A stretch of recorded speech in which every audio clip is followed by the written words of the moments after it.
नमस्कार, आप देख रहे हैं सत्ता की परख। यह नारा हम सालों से सुनते आ रहे हैं कि भारत एक कृषि प्रधान देश है, लेकिन इस कृषि प्रधान देश में किसानों की सुध लेने वाला कोई नहीं है। कमर तोड़ती महंगाई, छोटे और सीमांत किसानों के लिए आधुनिक तकनीक अपनाना अब भी बड़ी चुनौती बन गया है। खेती का एरिया घटता, ऊंची लागत और संसाधनों की कमी के कारण वे नई तकनीकों का लाभ छोटे और मझोले किसान नहीं उठा पा रहे हैं, जिससे उनकी पैदावार और आमदनी प्रभावित हो रही है। सरकार की किसानों के लिए कोई ठोस रणनीति न होने के चलते साल दर साल सहकारी समितियों से लिया गया लोन आज किसानों के लिए समस्या बन गया है। छोटे और सीमांत किसानों के लिए बहुत कठिन दौर है, जिन्हें खेती के लिए ट्रैक्टर किराए पर लगभग प्रति एकड़ 500 रुपये और रिपर मशीन के लिए 2000 रुपये का भुगतान करना पड़ता है।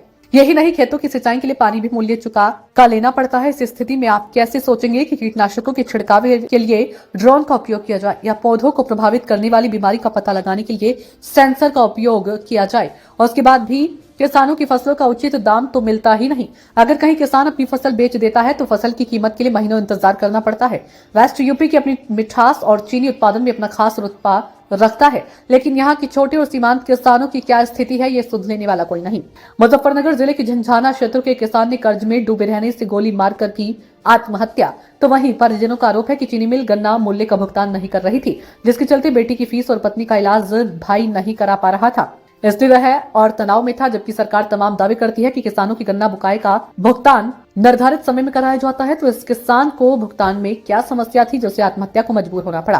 केंद्र और यूपी की सरकार किसान कल्याण के तमाम राग अलापती है, लेकिन हकीकत कोसों दूर है। लोकसभा में कृषि एवं किसान कल्याण राज्य मंत्री भागीरथ चौधरी ने बताया कि सरकार ने डिजिटल कृषि मिशन शुरू किया है, जो एक प्रमुख पहल है। बेहतर फसल निगरानी, मृदा प्रबंधन और मौसम पूर्वानुमान के लिए आर्टिफिशियल इंटेलिजेंस, बिग डेटा, भू स्थानिक डेटा जैसे प्रौद्योगिकियों का लाभ उठाती है। लेकिन मंत्री जी यह नहीं बता पाते कि इस तकनीक का छोटे और सीमांत किसान कैसे लाभ उठाएंगे, या यह तकनीक कुछ चुनिंदा लोगों के बीच में सिमट कर रह जाएगी।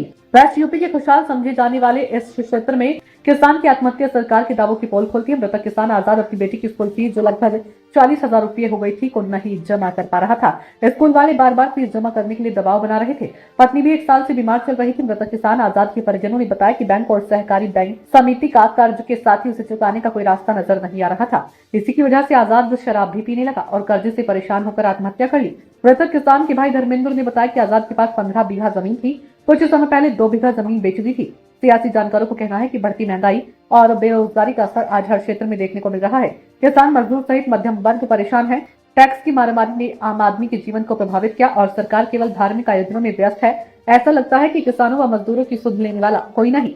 सत्ता की परख के लिए अवधेश कुमार सिंह की रिपोर्ट।